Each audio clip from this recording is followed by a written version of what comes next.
morning, Bucknutters. Welcome to the Bucknuts Morning 5 here on Friday, November 2nd, 2018. I am Dave Biddle, very happy to be joined by Jonah Booker for his usual Friday visit. JBook, Ohio State will, of course, get back in action tomorrow, high noon Eastern time against Nebraska, the old horseshoe on the banks of the Olentangy. Game will be televised by Fox. Ohio State is favored by 18 points. I think when the spread came out, it was like 21.5. Down to 18. Was down to 17.5. Now it's ticked back up to 18 at last check. Just generally speaking, JBook, what do you expect to see from the Buckeyes tomorrow against Cornhuskers? Hopefully, after having a sour taste in their mouth going into the bye week and 2 weeks to just sit around and simmer on that Purdue loss, hopefully this football team comes out with a sense of urgency, a little bit more pep in their step. Guys who were banged up should be coming back a little bit more healthy. So I expect them to come out and play better football than what they've played the last several weeks, a little bit more crisp in the run game, see if the defense can shore things up just a little bit more. Obviously, with the bye week, it gives you time to throw in some new wrinkles and self-scout and see where your weaknesses are at. So I think after 2 weeks, this football team really needed that time off, and I think with them coming out with Nebraska and everybody talking about how this team has really struggled, should bounce back this Saturday. Yeah, what I know it's hard to tell if we knew all the changes, then it would be the coaches, but just maybe some wrinkles that you hope to see, that you expect to see both offensively and defensively, just maybe some tweaks. I know they're not going to overhaul anything for the Buckeyes, but what do you expect will be different offensively and defensively from the Buckeyes?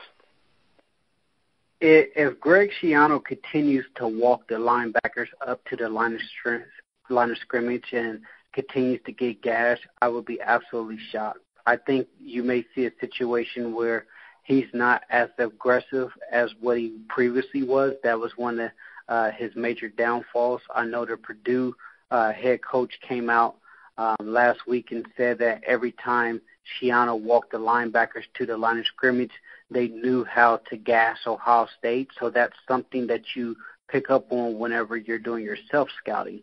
So if Greg Schiano doesn't kind of tweak what he was asking his backers to do, I would be absolutely stunned. As far as offense, Urban has said it numerous times that they spent countless hours trying to figure out the run game as well as the red zone. I wouldn't be surprised coming out of the bye week that you actually start seeing a Tate Martell package on offense. If the NFL can do a run package with a mobile quarterback down in New Orleans with Drew Brees and in Baltimore with Joe Flacco and Lamar Jackson, Ohio State can absolutely figure out in 2 weeks how to maximize Tate Martell's legs in certain situations. Not saying go crazy and have him doing 20 and 30 snaps as a quarterback, but sprinkle something in just to keep the defense on their heels. So I wouldn't be surprised if we see something along those lines, and maybe some overall adjustments as far as how they're run blocking, because it's been a major issue. So they're saying that they spent countless hours on it, so hopefully we see something different from that area of the offensive line.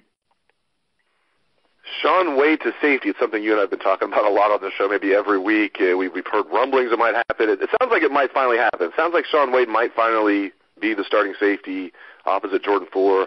I won't truly believe it until I see number 24 trot out there with the starters tomorrow. But, do you think it's finally going to happen? And if it does, just what's your reaction to that? I'm still in the camp.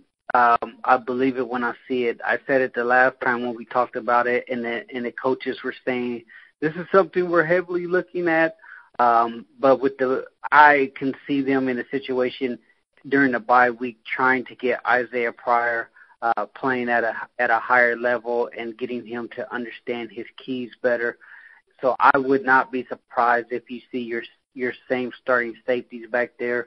I would love to see Shaun Wade get the crack, and I think the defense could benefit from him being back there with his athleticism and size, but I would be absolutely surprised if Isaiah Pryor is still the starting safety.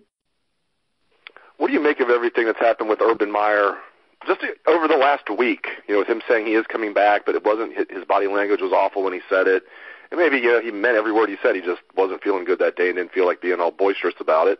Take him at his word, right? And then he came out the next day. So he initially asked about it on Monday. I was among the reporters that asked him about it. And then he came out Tuesday and was a little bit more forceful that he's coming back. And but there is a serious medical issue with the cyst that, I don't know if saying the cyst has returned is the proper medical terminology. It's just maybe but it's become a problem again. Just what do you make of everything that's happened with Urban over this last week? And do you expect him back next year?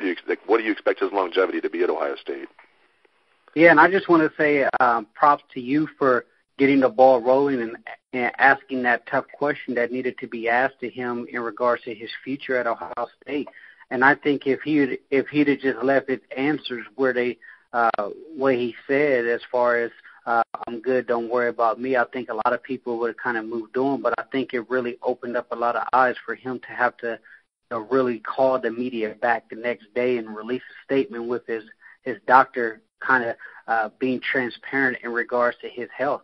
Now, from what it sounds like to me, I think this was an absolutely calculated move by Urban. If he decides that he wants to move on from coaching, it's not going to be an absolute shock, because he kind of set the preemptive strike by letting everyone know the serious health issues he's battling with. I mean, the guy disclosed that he's had holes drilled into his head to release some of the pressure from these cysts. So that kind of gives you pause. I mean, the stress really adds on to it. If he's back next year, I would not be surprised if he retires. I wouldn't be surprised, especially considering that report and all the struggle that he's going through. So I think for him, he kind of set the stage for either way. If he does decide to retire, I think he is setting the stage so that people can say, hey, he quit on Ohio State. He's letting everyone know, hey, I'm dealing with a serious medical issue here, and this is affecting how I am as a football coach. Will he be back next year? I think he will be. Will it be, long-term situation? I think it's all going to be dependent on his health and his family. If he continues to have issues, then I can see him walking away. You can't be a head football coach of a major Power 5 program and dropping to your knees in the middle of the game because you're in so much pain in regards to your headaches. I mean, that right there kind of gives you pause, and I give him all the credit in the world. I know Paul Feinbaum and ESPN, really put out the hit pieces, and we talked about that last week, really trying to get the ball moving, saying he's not going to be back. But credit to Urban for at least being transparent with what he's really dealing with. Turning the page and looking at recruiting, Wandale Robinson, of course, picked Kentucky over Ohio State, Nebraska, and many others yesterday. Not only is Ohio State behind Kentucky in the college football playoff rankings, JBook, they're now losing at least a recruit to Kentucky. It just doesn't look good. I know he's a kid from Kentucky, and Kentucky's playing really well. I get all that. But just from an overall perspective, the Buckeyes still have 14 commitments in their 2019 class. They are ranked 15th in the country, according to 24/7 Sports Composite. JBook, my man, just cut through the BS. Do you feel like there was really a good chance Ohio State finishes with a top 10 class in 2019, or no? It depends on Zach Harrison's recruitment. I mean, if they land him, then that's going to give them a great shot to land in the top 10. But right now, the way things are trending, recruiting is not where it's typically at under the Urban Meyer era. I think his health is playing a major factor in what's going on as far as what recruits are being told by opposing coaches. And the thing is if we are speculating and under an assumption he could be back or he couldn't be back, you better believe other college coaches are using that against Ohio State. And I think that's one of the reasons why he wanted to come out and say he's good to go. But the other issue is Ohio State is just not playing up to its potential right now. You have a team that's littered with 4 and 5 stars and guys who, younger guys who should be getting their cracks at the bat is not getting it, and I think that plays into effect with recruiting. If you look at Alabama, Clemson, they're not afraid to play their younger guys. Those younger guys, they'll get in the game at any moment. At Ohio State, it seems like there has to be an epic collapse before you can see a younger, more talented guy actually get their shot. So I think that also plays in a role with coaches saying, hey, you come here. If you're good enough, no matter if you're behind a senior or a junior, if you can play, you can play. Talent beats, seniority every day of the week at places like Alabama and Clemson and Georgia. Great insights, as always, from Jonah Booker. Thank you very much, JBook. You can catch him on Twitter at JBook37. He's a must-follow. You can catch his column on Bucknuts. It is Outside Columbus. So thanks again to Jonah Booker, and thanks to our listeners out there for tuning in to the show. I appreciate it. Hope you have a great day and a great weekend. Enjoy the game tomorrow. Let's hear that Buckeye swag, best damn band in the land.